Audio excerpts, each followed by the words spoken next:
Hello everyone. आज इस video में बात करेंगे जो HP TET biology boost up series का ये थर्ड पार्ट है।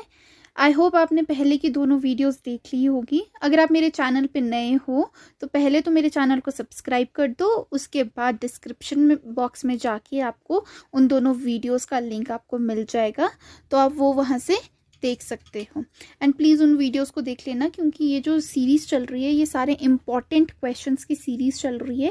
एंड ये बहुत बेसिक सी चीज़ें करवाई जा रही है एंड रिपीटेड क्वेश्चंस करवाए जा रहे हैं, जिससे आपको स्कोर करने में हेल्प होगी। So let's start. The first question is which one of the following is not a common disorder associated with digestive system? तो इसका आंसर क्या होगा? ए है आपका टेटनेस, बी है आपका डायरिया, सी है आपका जॉन्डिस, डी है आपका डाइसेंट्री। तो सी आपका इसका आंसर होगा ए टेटनेस। टेटनेस क्या है? एक बैक्टीरियल डिजीज है और ये किस चीज को इफेक्ट करता है? आपके नर्वस सिस्टम को इफेक्ट करता है, ना कि आपके डाइजेस्टिव सिस्टम को। ठीक है, कल की तरह जैसे हमने कल भी आपके ऑप्शंस के साथ हर ऑप्शन को डिटेल में स्टडी किया था, तो इस बार भी हम ऐसा ही करेंगे। तो बी ऑप्शन जो है आपका डायरिया। डायरिया क्या है? एक प्रोटोजोअन डिजीज है ये। ठीक है, एंड इसमें क्या होता है, जो प्रोटोजोआ होता है वो कहाँ रहता है? आपके स्मॉल इंटेस्टाइन में रहता है। ठीक है, अपर पार्ट में रहता है स्मॉल इंटेस्टाइन के। और ये क्या करता है, जैसे फूड वहाँ से पास होता है, आपके स्मॉल इंटेस्टाइन से पास होता है, तो वो फूड से न्यूट्रिशन ले लेता है, नरिशमेंट ले लेता है, एंड क्या करता है फिर? वो ग्रो करता है और मल्टीप्लाई करता है by the process of binary fission. Binary fission से वो क्या करता है? मल्टीप्लाई करता है। सी अब क्या होगा, जैसे वो मल्टीप्लाई करने लग जाएगा, उसका नंबर इंक्रीज हो जाएगा। अब जब उसका नंबर इंक्रीज हो जाएगा तो वो क्या करेगा? डाइजेशन और ऑब्जॉर्प्शन की प्रोसेस में हमको एक इंटरफेयर करने लग जाएगा और एक प्रॉब्लम क्रिएट करेगा। ठीक है, तो ये था आपका डायरिया के बारे में। Next is your jaundice. Jaundice क्या है आपका? किस चीज को, किस पार्ट को ये सबसे ज्यादा इफेक्ट करता है? आपके लिवर को करता है। डी डाइसेंट्री है। डाइसेंट्री आपका क्या है? ये भी एक प्रोटोजोअन डिजीज है और ये किससे कॉज होता है? और इसको क्या बोलते हैं हम? अमीबियासिस बोलते हैं। प्रोटोजोन से ये कॉज होता है। तो ये था आपके चारों ऑप्शंस डिटेल में। इसका आंसर क्या है? Tetanus is the right answer. ये क्या करता है? आपकी नर्वस सिस्टम को इफेक्ट करता है। Next, the branch of medical science that deals with kidney is. हमने ये ब्रांचेस कल ही पढ़ी थी सेकेंड पार्ट में आपके इस बायोलॉजी बूस्टअप सीरीज के। तो प्लीज़ आप इसको देख लीजिए, एंड आपने अगर वो सीरीज देखी है, अगर आपने वो वीडियो का पार्ट देखा है, तो आपको ये आंसर बहुत ही ज़्यादा ईजी हो जाएगा करने के लिए। तो आपकी कार्डियोलॉजी क्या है? स्टडी ऑफ योर हार्ट होती है। नेफ्रोनोलॉजी क्या होती है आपकी? नेफ्रॉन से याद रखना है आपको, नेफ्रॉन कहाँ प्रेजेंट होता है? आपकी किडनी में होती है, तो स्टडी ऑफ योर किडनी।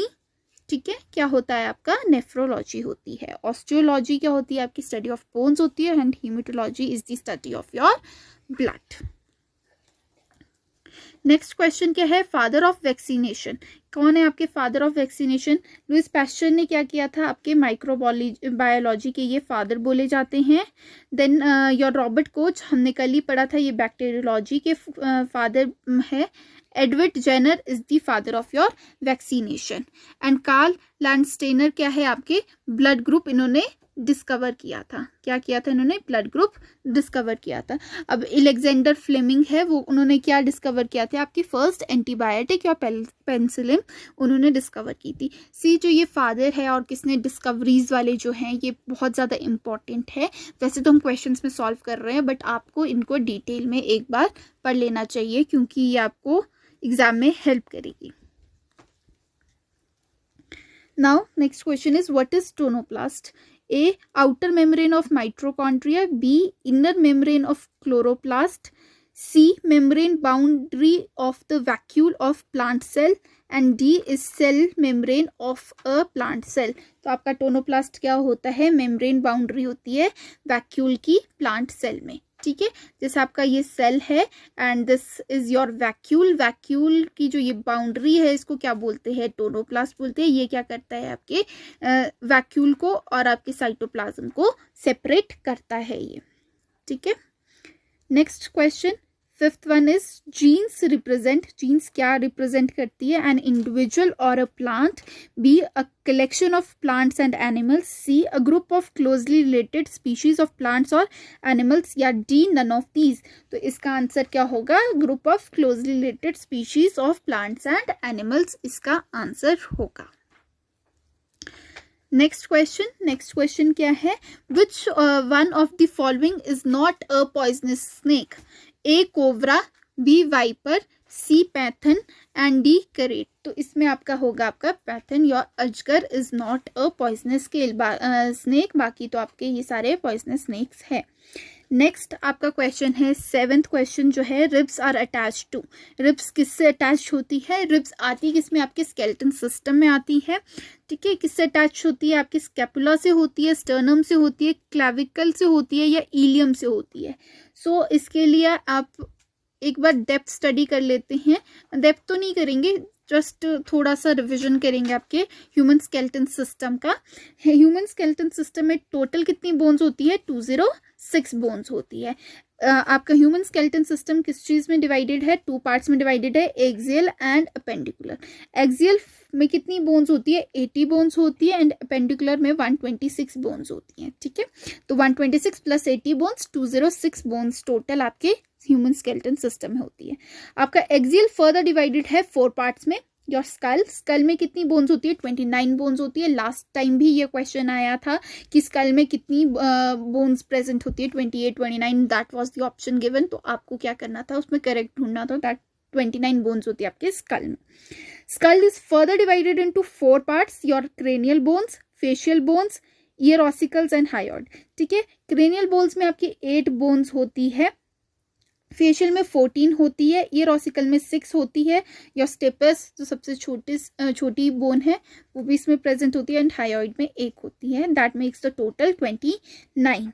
सी आप इनके बोन्स के नाम खुद पढ़ लीजिए, इतना जब हमारे पास आगे टाइम होगा तो हम इसको डेप्थ में स्टडी करेंगे। देन आपका सेकेंड पार्ट है एक्सियल का, आपका है वर्टिकल कॉलम। तो ये क्या होता है? वर्टिकल कॉलम किससे बना होता है? स्मॉल स्मॉल वर्टिब्रा से बना होता है, ठीक है। एंड इसके फर्दर 5 पार्ट्स हैं। वर्टिकल कॉलम में कितनी आपकी 26 बोन्स आती है। इसके फर्दर 5 पार्ट्स हैं, your clavicle, your thoracic, lumbar, your sacral and your coccygeal है, ठीक है। इसका नंबर आपको आगे दिया है तो आप इसको पढ़ सकते हैं। Next is your sternum. Sternum क्या है? आपकी एक बोन प्रेजेंट होती है स्टर्नम में, ठीक है। Next is your ribs. Sternum क्या करती है? आपके रिब्स को बाइंड करती है, ठीक है। आपके रिब्स के कितने टाइप्स के होते हैं? आपके रिब्स 3 टाइप्स के होते हैं, true ribs, fall ribs and floating ribs, ठीक है। टोटल कितने पेयर्स होते हैं आपके पास? 12 पेयर्स होते हैं रिब्स के। लास्ट टाइम भी यहाँ से क्वेश्चन आया था, या फ्लोटिंग रिब्स वाला क्वेश्चन आया था, तो प्लीज इसको ध्यान से एक बार पढ़ लीजिए। हर चीज इंपॉर्टेंट है जो भी हम इस पर कर रहे हैं, इस सीरीज में कर रहे हैं। तो आपकी जो ट्रू रिब्स होती हैं, वो ट्रू रिब्स में फर्स्ट जो आते हैं 7 पेयर्स आते हैं, जो फर्स्ट 7 पेयर्स आते हैं ये क्या होते हैं? आपके वर्टिबल कॉलम के साथ और स्टर्नम के साथ जुड़े हुए होते हैं, ठीक है। आपकी रिब्स किसके साथ? वर्टिबल कॉलम के साथ और स्टर्नम के साथ जुड़ी होती है। And then your false ribs, जो आपकी फॉल्स रिब्स है, फॉल्स रिब्स मतलब पार्शली ज्वाइन होगी, तो आपके 8th, 9th and 10th pair क्या होता है? फॉल्स रिब्स का पेयर बोला जाता है। और ये किसके साथ जुड़ी होती है? आपकी vertebral column plus your 7th pair, ठीक है। स्टर्नम के साथ नहीं जुड़ी होगी, ये 7th पेयर के साथ जुड़ी होगी। Then your last one is your floating ribs. Floating ribs मतलब वो किसी के साथ भी वर्टिब्रल कॉलम के साथ पीछे से अटैच्ड है और आगे से ये किसी चीज के साथ अटैच्ड होती नहीं है। Your 11th and 12th pair is the floating ribs. Next बात करेंगे आपका पेंडिकुलर स्केलेटन सिस्टम में, जिसमें आपकी 126 बोन्स होती हैं। इसमें आपके 2 पार्ट्स होते हैं, आपके लिम्ब बोन्स होती हैं और गर्डल बोन्स होती है। लिम्ब बोन्स में आपके क्या आएंगे? आपके 120 बोन्स आएंगी, आपके हैंड एंड लेग्स इसमें आ जाएंगे, ठीक है। एंड इसमें क्या है? आपका हैंड में आपकी कितनी 60 या 30 ईच बोल सकते हैं, 30 ईच बोन्स होगी आपकी, एंड लेग में भी आपकी 30 ईच बोन्स होगी। तो ये था आपका हैंड एंड इसका लिम्स का। Next is your girdle bone. Girdle bone में कितनी बोन्स प्रेजेंट होती है? आपकी सिर्फ टोटल 6 बोन्स प्रेजेंट होती है। उसमें से आपका पेक्टोरल में 4 बोन्स होती है और पेल्विक में 2 होती है। पेक्टोरल में आपका क्या आएगा? आपका collar bone, your clavicle is your collar bone जिसमें 2 बोन्स होती है, एंड स्कैपुला इज योर उसमें भी आपकी 2 बोन्स होती है। पेल्विक में आपकी कौन कौन सी बोन्स होती है? 2 बोन्स होती है, एक आपकी इलियम होती है, ठीक है, एक आपकी पीवस होती है। तो ये था आपका, ज़्यादा डिटेल में नहीं स्टडी किया, जस्ट द जो बोन्स के नंबर है आपको याद कर लेने चाहिए एंड कौन से को क्या बोलते हैं, तो ये आप आ जाएगा, आपको एग्जाम में आ सकता है, ये भी आपके एग्जाम में। नेक्स्ट द क्वेश्चन इज कि सोनालिका एंड कल्याण सोना आदि वराइटीज ऑफ, किस चीज़ की वराइटीज है? वीट की, राइस की, मिलेट की, टोबैको की। तो ये किसकी है? वीट की है। आपका राइस की कौन सी है? आपकी Jaya and your Ratna is the varieties of your rice. Next question क्या है? Rising of dough is due to, किस वजह से आपका जो आटा फूलता है हम बोलते हैं, तो वो किस वजह से होता है? मल्टीप्लिकेशन ऑफ ईस्ट की वजह से होता है, आपके प्रोडक्शन ऑफ CO2 की वजह से होता है, इमल्सिफिकेशन की वजह से होता है, या hydrolysis of your wheat flour starch into sugar. तो इसका आंसर होगा आपके प्रोडक्शन ऑफ CO2 की वजह से होता है। नेक्स्ट 11th क्वेश्चन है, person with sickle cell anemia is more prone to malaria और मोर प्रोन टू टाइफाइड और लेस प्रोन टू मलेरिया और लेस प्रोन टू टाइफाइड। तो इसका राइट आंसर क्या होगा? पहले तो हम सिकल सेल अनीमिया की कंडीशन पढ़ लेते हैं। सिकल सेल अनीमिया में क्या होता है? जो आपकी कैपिलरीज होती हैं, सपोज आपको पता है आपकी कैपिलरीज कितनी छोटी होती हैं, कितनी नैरो होती हैं। तो आपके जो सिकल सेल अनीमिया में होता है कि आपके जो रेड ब्लड सेल्स होते हैं वो किस शेप के हो जाते हैं? वो सिकल शेप के हो जाते हैं, या हम बोल सकते हैं C शेप के हो जाते हैं। तो जब क्या होता है आपका सिकल सेल अनीमिया में, जब भी आपकी बॉडी में ऑक्सीजन की डेफिशिएंसी होगी, ऑक्सीजन की डेफिशिएंसी कैसे हो सकती है? या तो आप हाई ऑल्टीट्यूड्स पे जाओगे तब भी आपकी ऑक्सीजन की कमी हो सकती है आपकी बॉडी में, या आप बहुत ज़्यादा हेवी एक्सरसाइजेस कर रहे हो, ठीक है, डेफिशिएंसी आपकी बॉडी में ऑक्सीजन की हो जाएगी। तो उस टाइम क्या होता है, जो आपकी RBCs है वो कैसे शेप फॉर्म कर लेते हैं? C टाइप की या सिकल टाइप की हम बोलते हैं शेप, वो फॉर्म कर लेते हैं। और इस वजह से क्या हो जाता है कि जो इनकी नैरो कैपिलरीज में ये जो C शेप के RBCs होते हैं ये ट्रांसफ़र नहीं हो पाते हैं, ये ट्रांसपोर्ट नहीं कर पा सकते, ये फ्लो नहीं कर पाते हैं, ये यहाँ पर रुक जाएगा, ठीक है, ये यहाँ पर रुक जाएगा। इसकी वजह से क्या होगा? क्लॉट फॉर्म हो जाएगा, ठीक है, एंड ये रुक जाएगा या स्लो कर देगा जो आपकी RBCs की जो वो था पैसेज को स्लो कर देगा, ठीक है। और इस वजह से आपको अनीमिया भी हो सकता है। और जो ये क्लॉग्ड कैपिलरीज है, ब्लड कैपिलरीज है, इससे क्या होगा आपको पता है जब जब कुछ चीज़ रुक जाती है, ब्लॉक हो जाती है, तो क्या हो जाएगा? उसकी सर्कुलेशन कम हो जाएगी। इस वजह से क्या होगा? जो ऑक्सीजन होगी आपकी टिश्यूज़ में वो कम हो जाएगी। Jaundice can appear due to this, ठीक है। और जो पेशेंट है उसको बहुत ज़्यादा वीकनेस फील होगी, क्रैम्प्स फील होंगे मसल्स में। अब इसका सिकल सेल अनीमिया का आपके मलेरिया के साथ या आपके टाइफाइड के साथ क्या लेना है? टाइफाइड के साथ तो नहीं है इसका लेना देना, इसका लेना देना किस चीज़ के साथ है? आपके मलेरिया के साथ है, ठीक है। जो सिकल सेल अनीमिक पर्सन है उसमें उसको मलेरिया के चांसेस बहुत ज़्यादा कम है। ऐसा क्यों है? क्योंकि आपको मैंने अभी भी समझाया कि आपकी जो कैपिलरीज होती है वो बहुत ज़्यादा नैरो होती है, ठीक है। जब भी ऑक्सीजन की कमी आपकी बॉडी में होगी तो आपके RBCs कैसे हो जाएंगे? सिकल सेल एनीमिया में C शेप्ड के हो जाएंगे। अब अगर आपको पता है कि मलेरिया कैसे होता है, आपको प्रोटोजोआ के थ्रू होता है और इसका कैरियर कौन होता है? आपका मस्कीटो होता है। तो मस्कीटो जब आपको बाइट करेगा तो उसकी स्लाइवरी ग्लैंड के साथ क्या जाएंगे? आपके प्रोटोजोआ आपकी बॉडी में एंटर करने थे और वो किस चीज़ के साथ फ्लो करते हैं? आपके रेड ब्लड सेल्स के साथ फ्लो करते हैं। जब आपकी रेड ब्लड सेल्स ही यहाँ पर ब्लॉक हो जाएंगे, आपका वो जो प्रोटोजोआ था वो कहाँ से अंदर जाएगा? वो जा ही नहीं सकता आपकी बॉडी में, पूरी बॉडी में वो फैल नहीं सकता है, वो लिवर तक पहुँच नहीं सकता। इसलिए आपको मलेरिया के चांसेस 0 हो जाते हैं या कम हो जाते हैं ड्यूरिंग, अगर आपको सिकल सेल एनीमिया डिजीज है। आई होप आपको ये समझ आ गया होगा। अगर कोई कंफ्यूजन है तो आप कमेंट बॉक्स में कमेंट करके पूछ सकते हैं, ठीक है। नेक्स्ट क्वेश्चन है, anti venom against snake poison contains, क्या कंटेन करता है? वो कंटेन करता है आपकी antibodies. Next question, is the genes causing cancer, कौन सी जीन्स जो कैंसर कॉज करती है उनको क्या बोलते हैं हम, ऑन्कोजीन्स बोलते हैं। आपकी स्ट्रक्चरल जीन्स, एक्सप्रेसर जीन्स और रेगुलेटरी जीन्स कौन सी होती है, ये वो जीन्स होती है जो आपको एक्सप्रेशन, ठीक है, जो आपकी रेगुलेशन ऑफ जीन एक्सप्रेशन में हेल्प करती है, ठीक है। आपकी जो स्ट्रक्चरल जीन्स है वो किस चीज़ के लिए कोड करती है, आपकी प्रोटीन के लिए करती है। रेगुलेटरी जीन्स क्या करती है कि एक से ज़्यादा जो एक्सप्रेशन होना है कंट्रोल करती है, कि जो एक से ज़्यादा एक्सप्रेशन होना है वो होगा कि नहीं होगा, उस चीज़ को ये देखती हैं।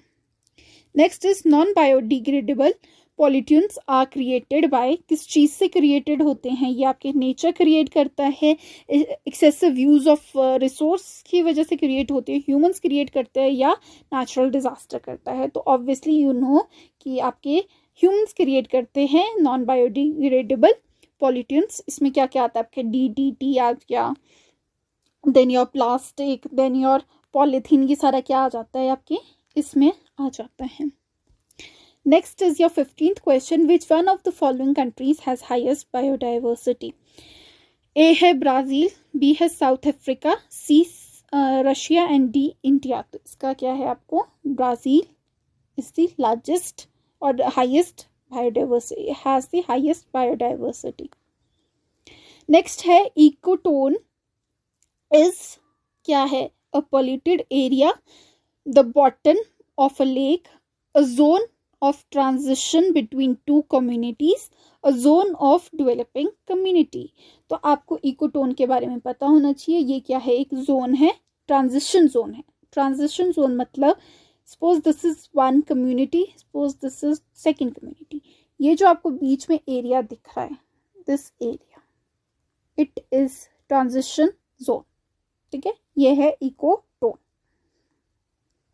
ये कम्युनिटी बोला मतलब it is actually the zone of transition between two biomes, ठीक है। ये एक बायोम है, इसको हमने कम्युनिटी 1 बोला, ये दूसरा बायोम है, इसको हमने कम्युनिटी 2 बोला, ठीक है। और ये क्या है बीच में जहाँ पर ये दोनों मिल रही है, इसको हमने बोला इकोटोन। आई होप आपको ये समझ आ गया होगा।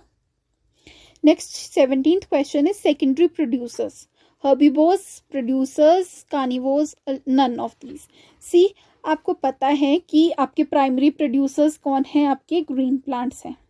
कौन है आपके, ग्रीन प्लांट्स है, ठीक है। ग्रीन प्लांट्स को कौन खाता है, हर्बीवोर्स खाते हैं। और हर्बीवोर्स को कौन खाता है, आपके कार्निवोर्स। कार्निवोर्स को कौन खाता है, आपके टर्शरी लेवल वाले खाते हैं, ठीक है। सो आपका फर्स्ट प्रोड्यूसर ये है, सेकेंड वैसे तो ये फर्स्ट कंज्यूमर है, प्राइमरी कंज्यूमर है, बट कार्निवोर्स के लिए तो यही फर्स्ट प्रोड्यूसर्स है ना, तो इनको हम हर्बीवोर्स को हम क्या बोलते हैं, हम बोलते हैं आपके सेकेंडरी प्रोड्यूसर्स। तो A is the right answer.